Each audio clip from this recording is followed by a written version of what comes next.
Nou, best genoeg. Best genoeg. Jongens, dit is nij, hè? Heb je dat al vernomen? Ja. Ja, heb je dat al vernomen? En hoe rint deze nou? Ja, hè? Nou, even op 12 voor te springen. Ik eens nou draaien. Oeh, blinde. Nou, ik ben Mieke Bergstra en ik ben trouwd met Liewe, bijna 44 jaar. Nou, dat klopt helemaal. Ik ben Liewe Bergstra. En ik zit vanaf mijn zegt al bij deze vereniging. En vanaf mijn 20ste ongeveer jouw keer les, dus het is al een mooie skoft. Het wie of mij gaan in dit geheel, of eigenlijk Geland vertrainen. Dat is heel eerlijk weer, want in hun familie draaide alles om het turnen. De trampolineman, die komen hier bij mij. De stormbaanman, die gaat naar Mieke bij het wandrek.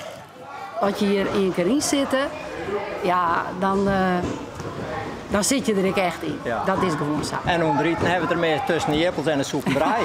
En we hebben altijd hele lange etensteden en dan hebben we het ermee stoel. Dus, en dan kom je weer tot iets. En dat is wel belangrijk. Ja? Oké. Volgende 2.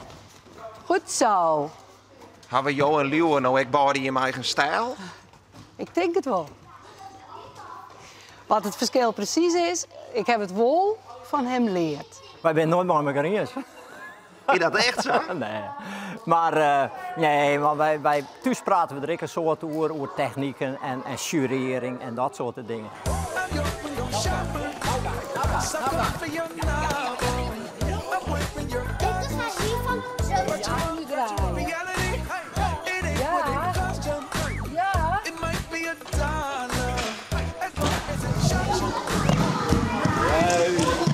Je kent elkaar dus net van niet de sport. Hoe heb je elkaar dan kennengelernd? Nou, bij de Drielste stadsfeesten. Ik wie juf en wij zijn met mijn collega's, Littenwijgers, naar de Drielste stadsfeesten gegaan. Nou, en daar kwam ik Liewe zien. En toen hebben we datzelfde weekend hebben Sield en toen hebben we de eerste wedstrijd gewonnen. Nou, we dachten, nou komt het helemaal goed. Nou zitten we in de prijs. Nou zitten we in de prijs. Dus, ja. zo hebben we het hond. Ja.